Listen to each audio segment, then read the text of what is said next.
My name is Richard Coleman, I'm 56 years old, and 3 weeks ago, I buried my only daughter, Emily. Today, in a quiet lawyer's office in downtown Portland, I sat as her will was read aloud. To my husband, Thomas Green, I leave our Malibu mansion and my entire investment portfolio. Thomas smiled politely, his mother gripping his hand as if she'd just won something. And to my father, Richard Coleman, I leave the property at 211 Maple Creek Road. That was all. No words of love, no message, just a rotting cabin in the Oregon mountains. When I stood to leave, Thomas's mother leaned close and whispered, "Well, that seems fitting. Simple things for simple men." I didn't answer. I simply nodded, walked outside, and stood under the gray sky. For years I'd thought nothing could hurt worse than losing my wife. I was wrong. Emily's will cut deeper than the grave. Tell me where you're watching from, and hit like if you've ever realized that some wounds don't bleed, they echo. 2 days later, I packed what I could fit into my old Ford Ranger, a thermos of coffee, my tool bag, and the key the lawyer had mailed me in a plain brown envelope. The road to Maple Creek wound through pine-covered hills that looked untouched by time. The further I drove, the weaker the phone signal became until the last bar disappeared completely. It felt like driving off the edge of the world. The GPS died 10 miles from the address, so I followed the road signs that looked as old as the trees themselves. The last stretch turned into a gravel path, swallowed by overgrown weeds. When I finally stopped, the truck's engine ticked in the silence, the only sound in miles. The cabin stood there, leaning to one side like it had given up on being a house. The roof sagged inward, a window was cracked, and the porch steps looked ready to collapse under their own weight. The mailbox hung open, its hinges rusted. The nameplate still read Coleman, though most of the paint had peeled away. For a while, I just stood there with the key in my hand. Emily and I hadn't spoken much in her last 2 years. Her world, dinners in Malibu, business trips, charity galas, felt galaxies away from mine. Still, I couldn't believe she'd left me this. A place barely standing, tucked in the woods like a forgotten thought. I climbed the steps carefully, they groaned under my boots. When I turned the key, the door stuck for a moment before giving way with a sigh. The smell hit me first, damp wood, dust, and ink, like an old library left to rot. Light seeped through slanted blinds, cutting the darkness into thin stripes.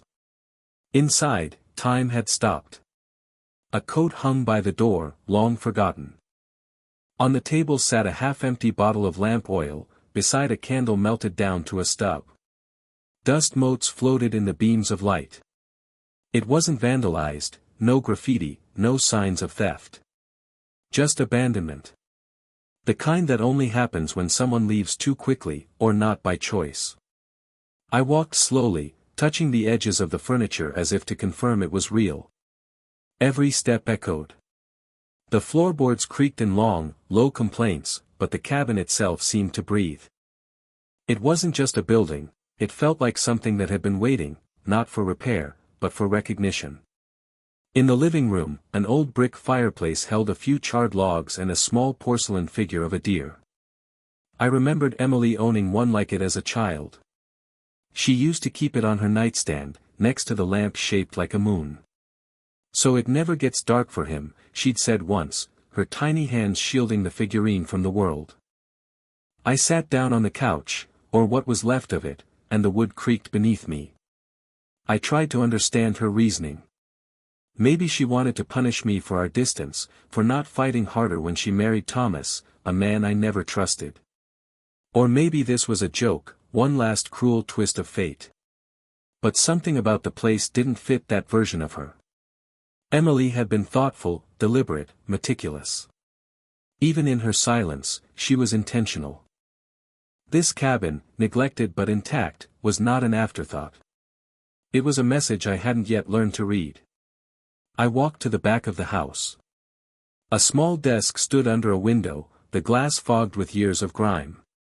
Dust coated the surface, but there were faint marks, places where objects had once rested and been moved. I brushed my hand across and felt the outline of something rectangular, like a box. When I opened the drawer, it jammed halfway, caught on something. I crouched, peered beneath, and saw a loose plank. The edges were uneven, pried open once before, maybe by smaller hands. I tapped it. Hollow. The woods outside were silent. No birds, no wind, only the pulse in my ears. I slid my fingers into the gap and lifted the board. Beneath it, hidden in the darkness, was a metal box, small, cold, and heavy. It wasn't the cabin that had been waiting all these years. It was this. I pulled it out slowly, brushing away the dust. On the lid, faintly scratched, were the initials E.C., Emily Coleman. My throat tightened. Whatever she'd left me, whatever truth lived in this forgotten place, I knew then that this cabin wasn't a punishment. It was the beginning of her last conversation with me. For a long time, I couldn't open it. My fingers hovered over the small metal box as though touching it would make her voice rise from inside. It wasn't locked, just latched shut, but the hesitation wasn't about locks. It was about grief, still raw and clumsy, hanging in the air like damp smoke. When I finally flipped the latch, the lid lifted with a reluctant squeal. Inside was a folded yellowed envelope, the paper brittle with age. My name was written across it in her handwriting, the kind that never changed, not since she was 16 and practiced her signature in the margins of my old invoices. Dad, if you're reading this, I'm gone. And I did what I had to do. I stared at those words until they blurred. The rest of the letter was brief, no explanations, no apologies. Just one more line, underlined twice. Look inside the desk. Second drawer. Beneath the letter lay a small brass key, tagged with masking tape that read office desk, second drawer. My chest tightened. The word office felt strange here. The cabin barely had electricity, let alone an office. Still, I searched. There were 3 rooms, a living area, a tiny kitchen, and a back room with a single window. I pushed open the warped door and saw it, an old oak desk, sturdy and scarred, pushed against the far wall. It looked out of place, too heavy for the small room, as if someone had dragged it there from somewhere else. Dust coated everything, but a faint trail on the floor showed recent movement. Maybe Emily had been here not long before she died. Maybe she'd sat in that chair, staring at the same view of the pines. The desk drawers were jammed from age. The second one on the right had a keyhole. I fit the brass key in, it turned with a reluctant click. Inside were folders, neatly stacked and bound with elastic bands, their corners yellowed and fragile. On the top folder, in faded ink, was a handwritten label. Green Holdings LLC. My heart gave a slow, hard beat. Green. Thomas's last name. I sat down and started to read. The first few pages looked like financial reports, balance sheets, wire transfer records, client lists. But as I kept turning the pages, the numbers stopped making sense. Money moved in and out of accounts I didn't recognize, transfers disguised as consulting fees and maintenance expenses.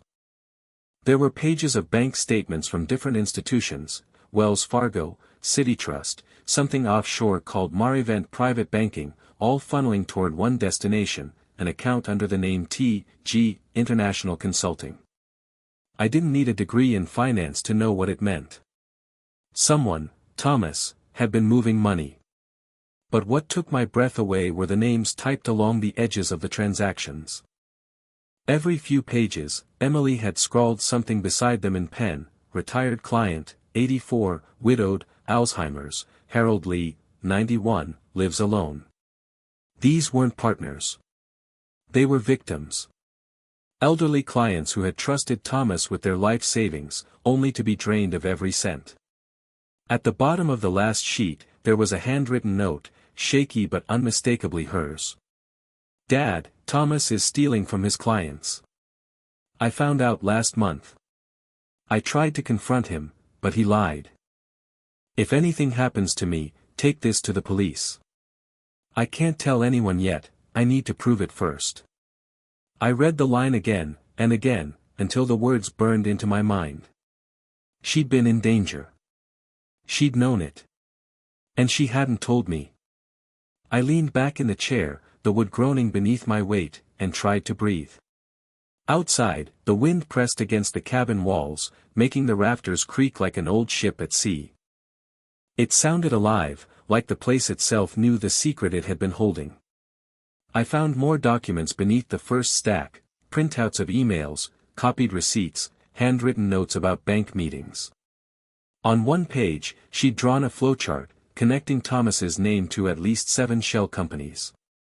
Every one led to the same offshore account number, ending in 4589.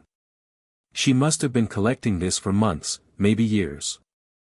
She'd done what no one else had dared, she'd followed the money trail straight to the man she loved. And she'd left it for me. At the very bottom of the drawer, taped to the wood, was something else, a small, black flash drive, wrapped in masking tape. Written across it, in her handwriting again. For Dad. Play this last. I stared at it for a long moment. The drive felt heavier than it should have, as if it contained not just data, but a heartbeat. I slipped it into my jacket pocket. The air in the room felt thicker now.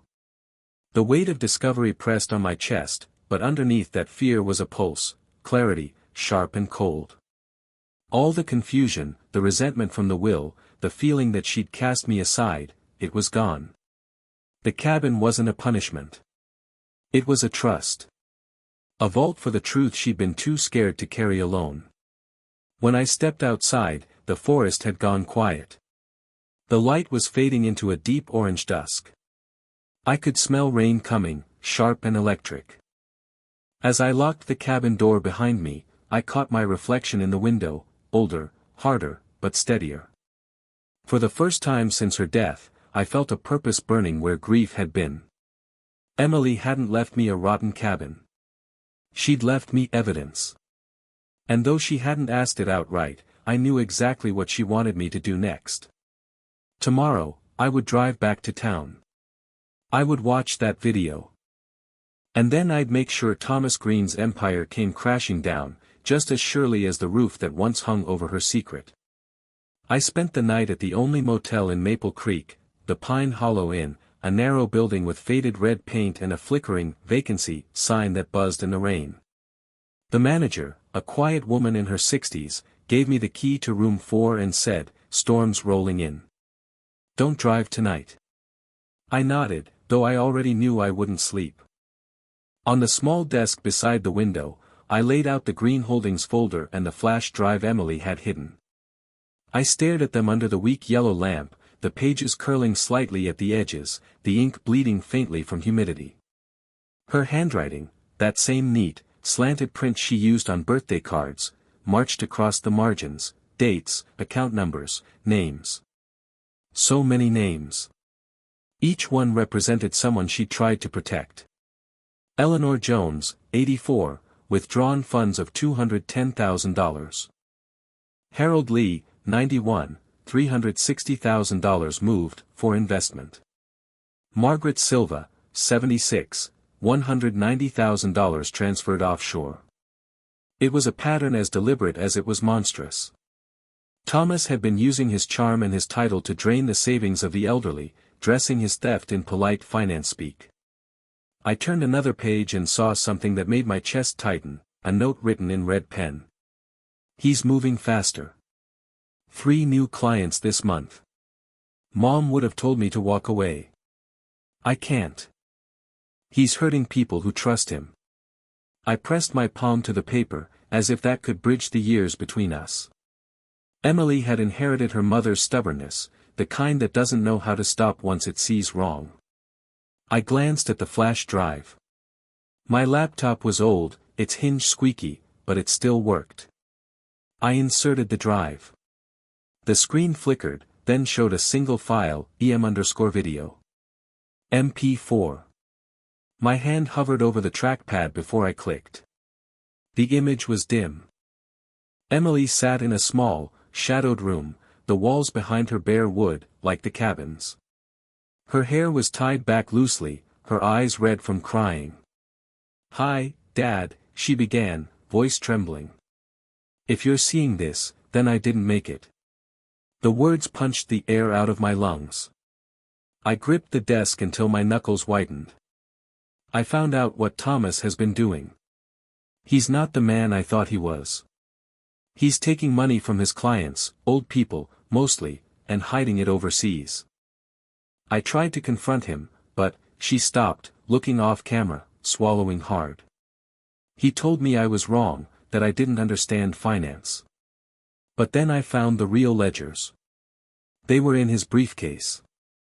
I took pictures. I've saved everything in the folder marked green." She took a deep breath. "Dad, I'm sorry about the will. I know it looks cruel. But I couldn't leave you anything that would tie you to him. If I gave you money from our accounts, it would make you a target. The cabin is the only thing I could safely pass to you. It's where I kept everything, the only place he never went."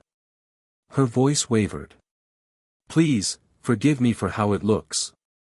I just wanted to protect you." She reached forward then, adjusting the camera. For a moment, her eyes met mine through the screen, that same soft gray I'd seen the day she left home for college, full of hope and a little fear. "If anything happens to me, go to the police with what you find. Don't confront him yourself. Promise me, Dad." The video ended abruptly, the sound of a door creaking open before the screen went black. I sat there for a long time, listening to the rain hit the window like fingertips. My hands were shaking. I replayed her words, "If you're seeing this, then I didn't make it." The quiet certainty of them told me she'd known exactly what kind of man Thomas had become. I opened the folder again, scanning the documents. Now that I had her voice in my head, the papers felt alive. They weren't just numbers, they were warnings. At the back of the stack, folded inside an old utility bill, was a small slip of paper, an address written in her handwriting. Pacific Trust Bank, Branch 19, Santa Monica. Safe Deposit Box 3017. Below it, 3 words, "He doesn't know." I leaned back in my chair, exhaling slowly. So there was more. A second cache of evidence, hidden somewhere Thomas had never looked. I turned off the laptop and closed the folder. My reflection in the window looked older than I remembered, harder. I'd thought I'd lost my daughter completely, but here, in this cabin, she was everywhere, her logic, her bravery, her handwriting that trembled but never broke. I didn't sleep that night. At dawn, I left Maple Creek with the documents and the flash drive secured in a plastic sleeve inside my jacket. The rain had stopped, leaving the pines slick and dark. As I started the truck, my phone finally caught a signal again. Within seconds, it rang. Thomas Green. I froze. My thumb hovered over the answer button. Against my better judgment, I picked up. "Richard," he said, his voice smooth, practiced. "I heard you went up to that old place. Did you find anything?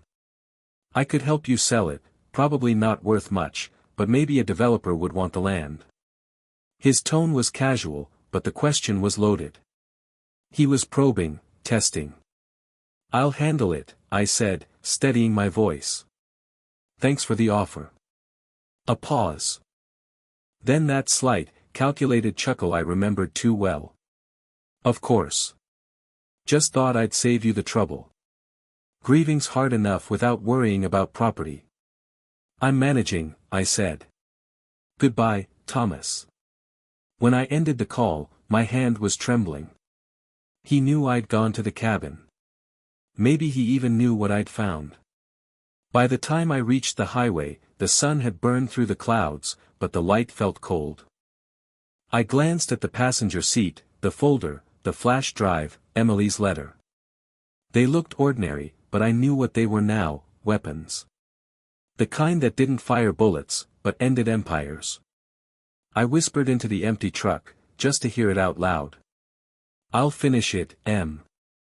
The tires hummed against the asphalt as I drove south, toward Santa Monica, toward the safe deposit box she'd marked, and toward the man who thought he'd buried both the evidence and her memory. He was wrong. She had built her justice out of paper, ink, and courage. And I was going to bring it to life. The road to Santa Monica stretched long and empty. The Pacific shimmered to my left, gray and cold under the morning fog. I stopped twice for gas and once for coffee that tasted like metal, but it didn't matter, I barely felt anything. Emily's voice from the video still echoed in my head, clear as the sound of waves hitting rock. Please forgive me for the will. I only did it to protect you. That sentence replayed over and over. I had spent weeks believing she had abandoned me, that the cabin was a cruel afterthought. Now I realized it had been the only safe place left, a vault for her truth, far from the marble kitchens and glass walls of Malibu where Thomas Green ruled like a polished serpent. When I reached Pacific Trust Bank, the air smelled of salt and exhaust. The building was sleek, glass, chrome, spotless floors. I felt out of place walking in with a worn jacket and a manila folder tucked under my arm. But I carried her handwriting like armor. The clerk looked up. "How can I help you, sir?" "I need access to safe deposit box 3017, I said, placing the slip of paper on the counter. "It's under the name Emily Green." "I have the key." She hesitated, scanning the paper, then looked at me again. "Are you Mr. Green?" "No," I said. "I'm her father." "She's deceased." "I'm her executor." I showed the copy of the will the lawyer had given me. My voice barely held. After a few calls and a signature, I was led to the back. The vault room was silent, chilled. The clerk slid open the drawer, retrieved a small steel box, and placed it on the table. "You'll have privacy," she said, then left me alone. The box was heavier than it looked. My hands shook as I turned the key. Inside, wrapped neatly in brown paper, were 3 items, a stack of printed photos, a sealed envelope, and a small recording device, the kind used for dictation. The first photo stopped my breath. It showed Thomas, standing in an office with a man I didn't recognize, the date stamped in the corner, June 12, 2022. On the desk behind them, papers bore the header Green Holdings LLC. The stranger's face was lined, tired. A sticky note on the photo read, "Harold Lee, client. 2 weeks before transfer." The next photos were worse, screen captures of email threads, bank statements, and handwritten checks. There was even one of Thomas smiling at a charity event, the caption from the magazine visible at the bottom, "Philanthropist of the Year, Thomas Green Gives Back." Beneath the photos was the envelope. I opened it carefully. Inside was another letter from Emily, this one longer, more deliberate, written on thick stationery. "Dad. If you've come this far, you already know what Thomas did. What I didn't tell you in the first letter is that I've been collecting this evidence for almost a year. He used his firm to siphon retirement funds from elderly clients. When I found out, I confronted him. He told me I was being emotional, that I didn't understand business. But I couldn't walk away. I started copying files, taking photos, creating backups. I stored one here, another at the cabin, and a digital copy hidden under a fake company email. I knew he was watching me, Dad. His behavior changed, cold, controlled, but always smiling. If I disappear or something happens to me, please don't try to face him yourself. He's dangerous in ways I didn't see until it was too late. Go to the police. Give them everything. And when you do, know that I loved you every day of my life, even when I was too proud to say it. The will, it was the only way to keep you safe. If I'd left you money, he'd have tied you to the fraud. The cabin was the one place untouched by his reach.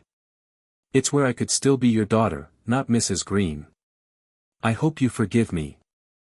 And I hope you understand that the truth, no matter how heavy, is lighter than living with lies. Emily. By the time I reached her signature, my vision blurred. The words bled together until I couldn't tell where the ink ended and the tears began. I took the recording device and pressed play. A faint hiss filled the room, then her voice, softer than in the video, steadier. June 17th. It's getting worse. He knows I've been asking questions. Yesterday, he moved the files from the office safe. I followed him. He drove to a storage unit in Culver City. He keeps something there. I think it's proof of what he's done. I'll try to get inside tomorrow. A pause. The sound of her breath caught. If anything happens to me, tell the truth, Dad. Promise me you'll finish this. The recording clicked off. I sat there in that cold, metallic room, her voice circling the air like smoke. I realized that what she'd left me wasn't just evidence, it was direction. Every document, every clue had been part of her plan, carefully laid out for someone who would see it through. When I left the bank, the afternoon sun hit the glass hard enough to blind me. The Pacific shimmered beyond the boulevard, endless and gray. I walked to the edge of the parking lot and looked up at the sky. She hadn't died without purpose. She had left a map written in truth, a confession that doubled as a command. That night, back in my motel room, I spread everything on the bed, the photos, the letters, the flash drive, the recording. Together they formed a pattern, one clear story that no prosecutor could ignore. I imagined her sitting in that cabin, piecing this together while fear crept closer each day. She must have known she was running out of time. And I knew, without hesitation, what I had to do next. At dawn, I would drive to the nearest FBI field office in Los Angeles. I would hand them everything, the box, the folder, the drive, her recordings. And I would tell them my daughter's story. Not as a grieving father seeking pity, but as a witness to her courage. She had fought in silence. Now it was my turn to speak. Outside, the waves hit the shore in a steady rhythm, like a heartbeat I could still feel through the glass. Her message was clear. The truth wasn't meant to be hidden in walls or safe boxes. It was meant to stand, no matter who tried to bury it. I didn't sleep the night after the bank. I laid everything out on the motel desk like a map, photos, ledgers, the recording device, Emily's letters. I labeled each stack on sticky notes, victims, shells, transfers ending 4589, Culver storage, and slid them into a manila envelope. At 6:12 a.m., I started a voice memos recording on my phone and said out loud, contents prepared for law enforcement, Richard Coleman, room 214, Ocean Crest Motor Lodge, Santa Monica. It sounded clinical, but it steadied me. At 7:05, I went to the front desk. The night clerk, a kid with freckles and a Dodgers cap, looked up from a crossword. "Do me a favor," I said, holding a sealed envelope marked if unclaimed, deliver to police. "If I don't pick this up by noon, hand it to an officer. I'll tip you now for the trouble." He frowned, then nodded. "You okay, sir?" "Better than I was yesterday," I said, and left $40 under the bell. Redundancy is a carpenter's habit and a father's instinct. My plan was simple: drive straight to the FBI field office on Wilshire, hand everything over, answer questions, and keep breathing. I locked the envelope with the bulk of the originals in the glove box, kept a second copy under my jacket, and slid the flash drive and dictaphone into my front pocket where metal couldn't be stolen without my noticing. At 7:32, my phone lit up. Thomas Green. I let it ring out. 30 seconds later, a text, breakfast. Neutral ground. La Brea and Olympic. 10 minutes. Then another, it'll make things easier. I didn't answer. I pulled onto Ocean Avenue, turned east, and watched the lanes fill with commuters who had no idea a life could split in two between one traffic light and the next. At 7:49, red and blue lights flashed in my mirror. Not for me, an accident up ahead, but the delay forced me into a gas station lot to wait it out. I sat there with the engine off, the envelope on the passenger seat like a living thing. A knock on the passenger window. Light. Polite. I didn't have to look up to know the smile attached to it. I did anyway. Thomas stood there in a navy blazer and white shirt without a wrinkle, the kind of smile you learn in glass offices. I pressed record again on my phone and placed it screen down on my thigh. Then I unlocked the passenger door. He slid in as if we were old friends meeting before golf. He smelled faintly of expensive aftershave and eucalyptus. "Richard," he said, hands open. "I worry when you don't return my calls." "I'm driving to an appointment," I said. "You'll want to get out." He glanced at the glove box. Noticed the envelope. Eyes paused half a beat, the kind of pause you only see if you've spent a lifetime watching subtleties. "You went to a bank yesterday," he said lightly. Emily kept things in odd places. She was sentimental like that. She was careful, I said. "There's a difference." He folded one ankle over his knee, still smiling. "Look, I get it. Grief scrambles everything. You're angry at me, you're suspicious. You found paper. Paper looks damning out of context." He drummed 2 fingers, soft. "Context is everything." I let him talk. "Emptiness fills itself. I can make your life easier," he said. "The cabin's a headache. I'll buy it from you for $150,000. Cash. No fees. No inspection. Today. The cabin isn't for sale," I said. He looked at me as if I'd missed the correct answer on a quiz. "Come on. You want peace. You want, what is it you always say? Quiet. I can give you quiet. You can't give me what you don't have," I said. The smile flickered. Just once. Then returned. "You're not a lawyer, Richard.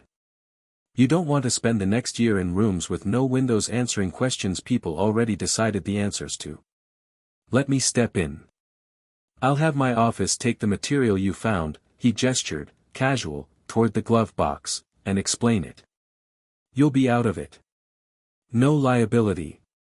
No noise." The word liability hung there. A calibrated choice. I watched the corners of his mouth. He never stopped smiling, he just adjusted the wattage. "You're used to people signing where you put tabs," I said. "I'm not signing anything." He leaned in, speaking softer. "You loved her.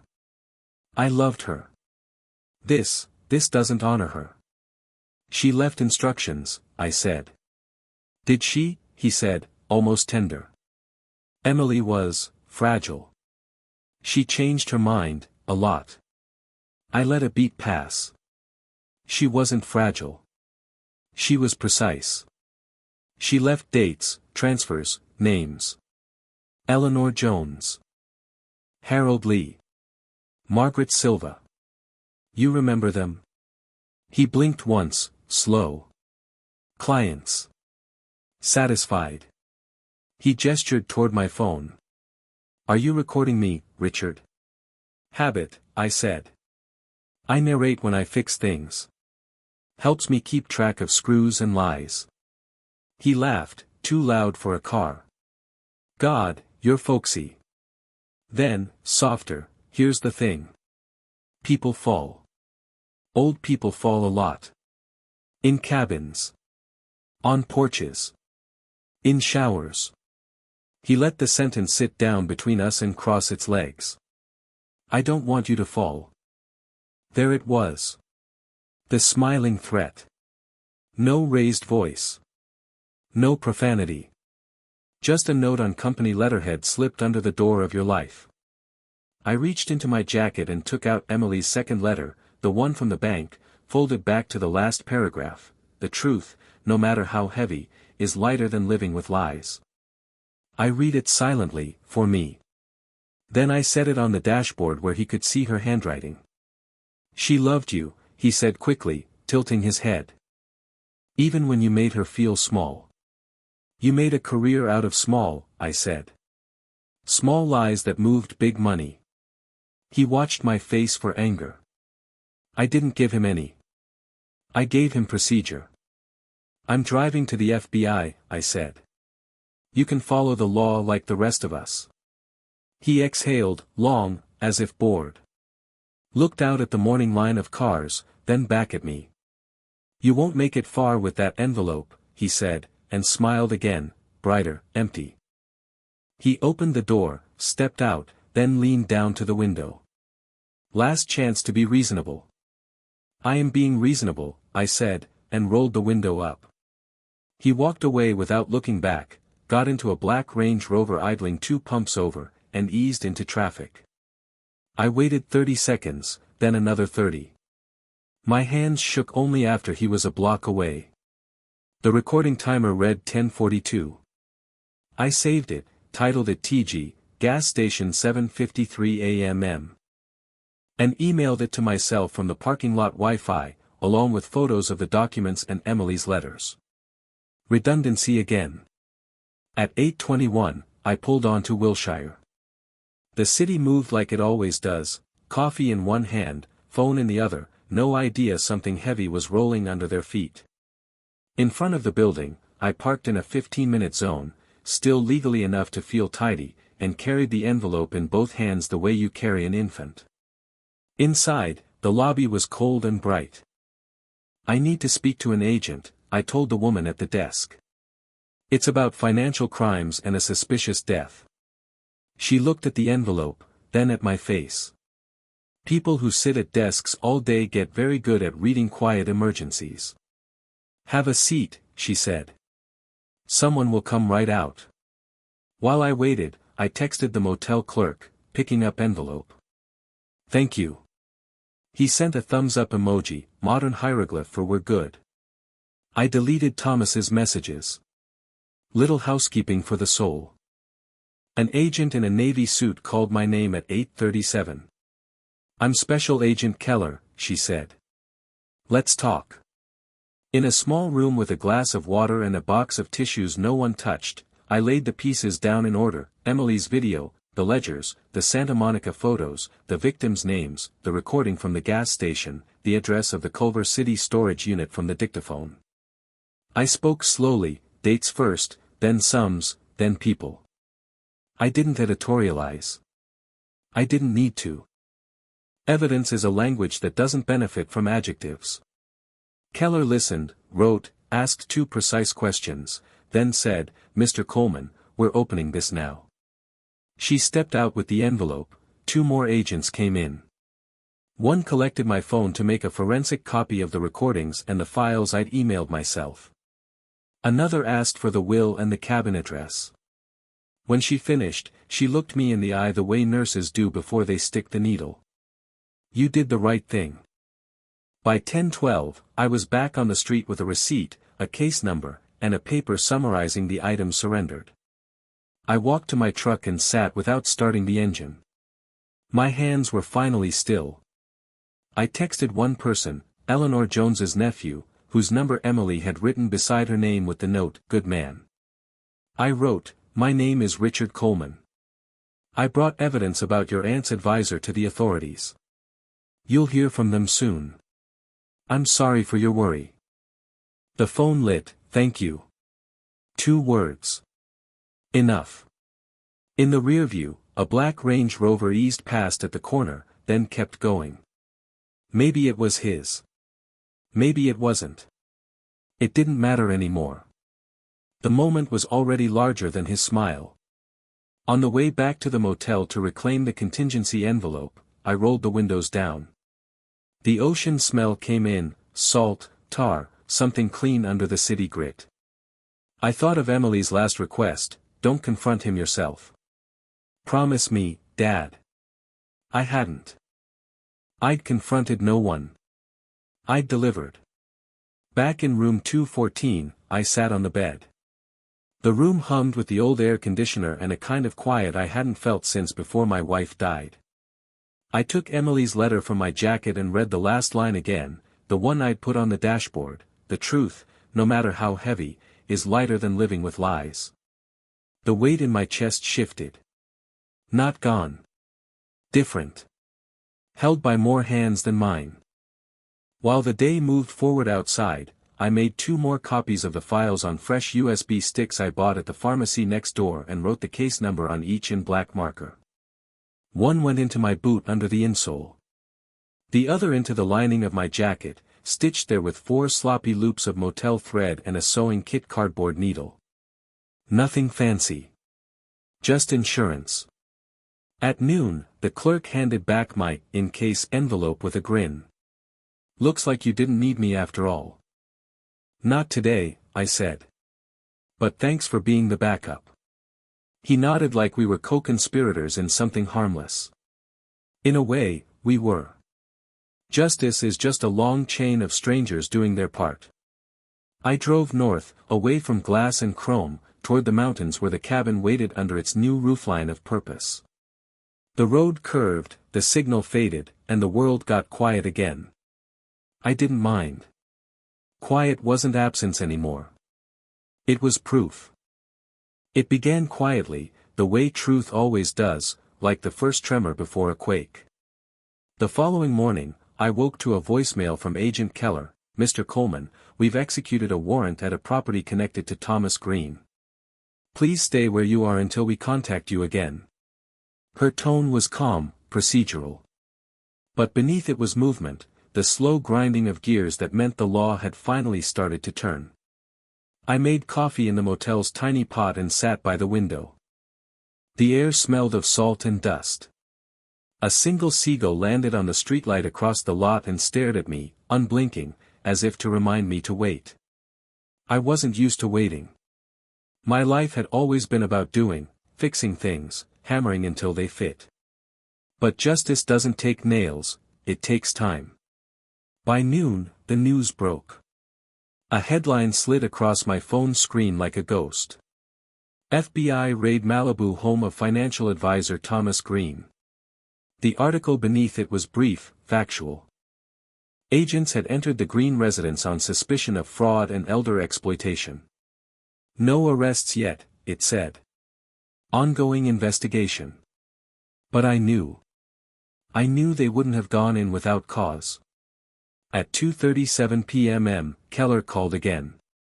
Her voice was steady, but I could hear the hum of activity behind her. "Mr. Coleman, we found extensive evidence at the residence, client files, offshore transfer records, and a storage key matching the location in your daughter's recording. We've secured everything." I swallowed hard. "And Thomas? He's in custody. We'll hold him pending further charges." "Did he?" I couldn't finish. She understood. "Yes, sir.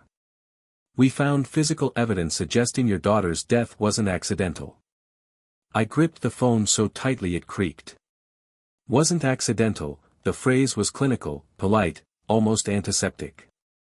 But inside it was murder. Inside it was Emily. Keller's voice softened. "Your daughter built a thorough record, Mr. Coleman. She gave us everything we needed. We'll make sure her work counts." After the call, I drove to the beach. The sun was starting to sink behind the Pacific, throwing long, golden streaks across the water. I sat on a bench near the pier and watched people walk their dogs, laughing, unaware of what had shifted beneath the surface of their world. That night, every network carried the story. Financial advisor of the year arrested for fraud, embezzlement, and homicide. Thomas Green, 38, known for managing millions in client assets, was taken into custody this afternoon at his Malibu estate. Federal agents report the discovery of falsified ledgers, offshore accounts, and a substance consistent with antifreeze, believed to be linked to the death of his wife, Emily Green, whose passing had been ruled accidental earlier this year. The investigation is ongoing. I muted the television halfway through. I didn't need the voices. The words themselves were enough. They said wife. They said death. But I heard daughter and truth. The next morning, Keller called again. The evidence from the cabin and the safe deposit box was decisive. His fingerprints were on the hidden bottle in the kitchen, same brand, same residue found in your daughter's bloodstream. Her voice was calm, but I could tell she'd chosen her words with care. She knew I didn't need details, just confirmation. "So that's it," I said. "He's done." "He's done," she confirmed. "You should know, Emily's documentation will be central to the case.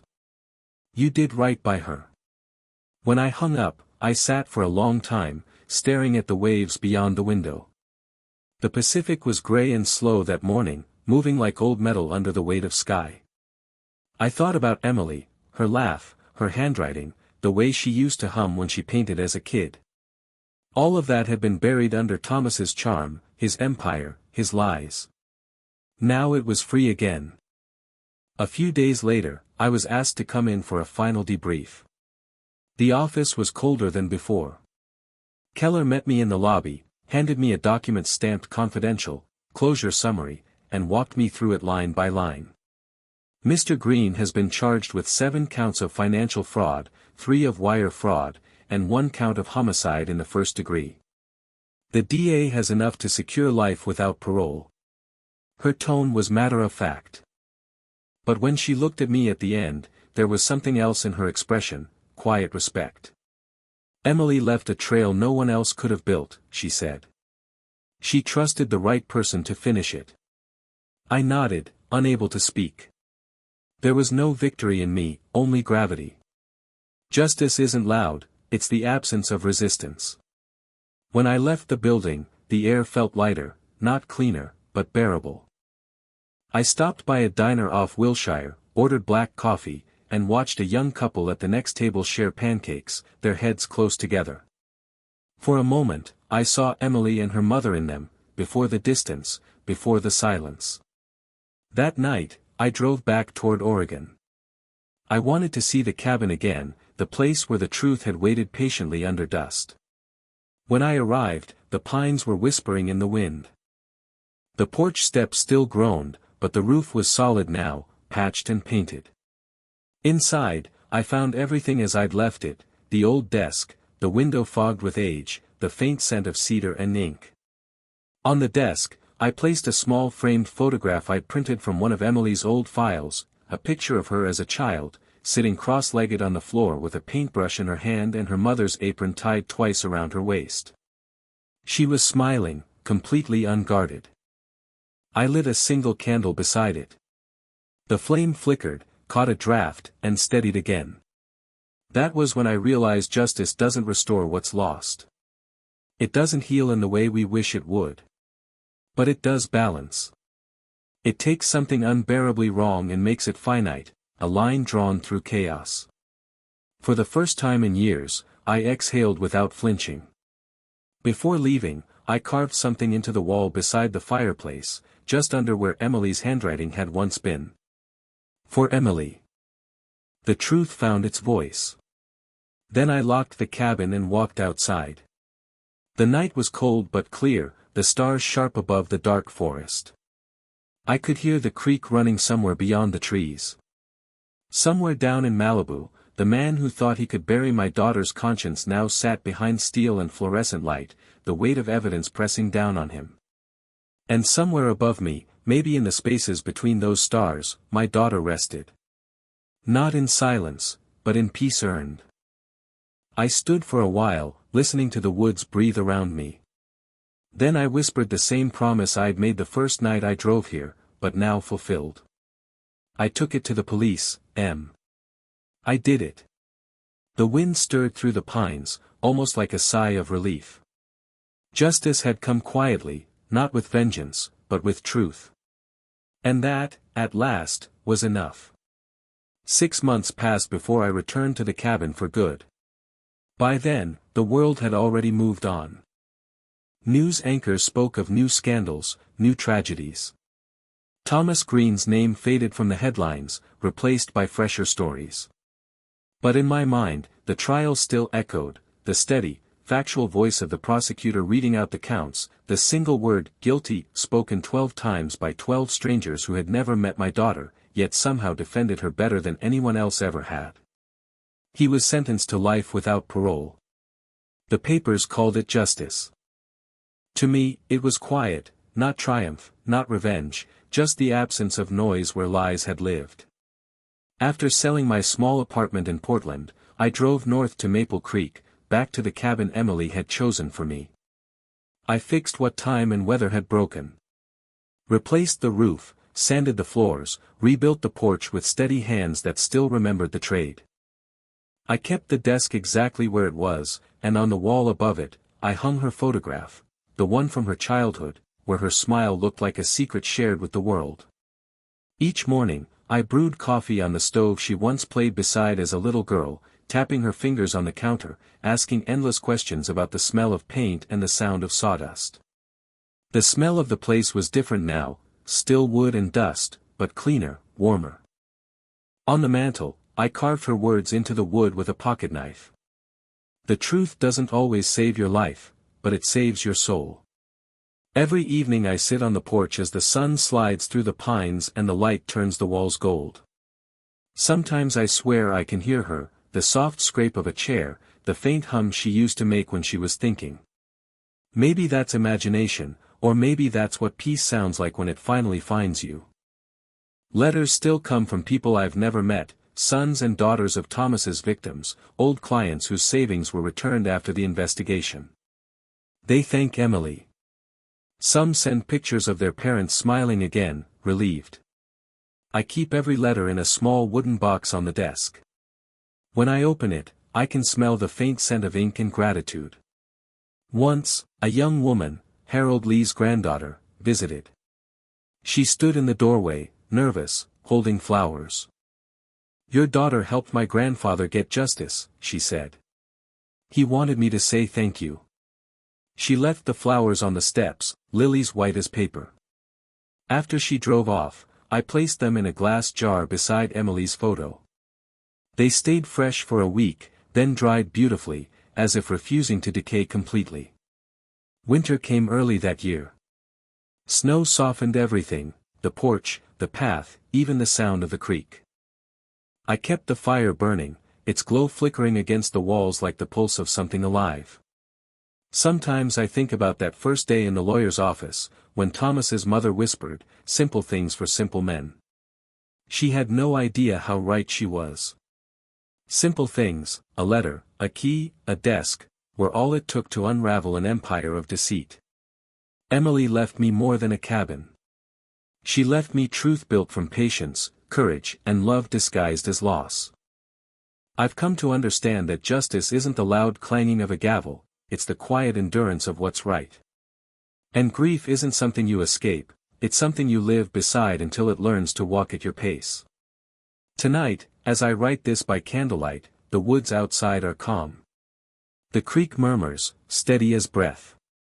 I can see the reflection of the fire in the window, one flame becoming two. This place, this cabin once called rotten, has become sacred ground. A house not of punishment, but of purpose. When I step onto the porch before bed, the air is cold enough to sting. The stars over Maple Creek are sharp and endless. Somewhere between them, I imagine Emily's laughter drifting, weightless and free. I whisper to her, as I always do. "You were right, kiddo. The truth saved us both." And in the silence that follows, I swear the wind answers, soft, forgiving, eternal.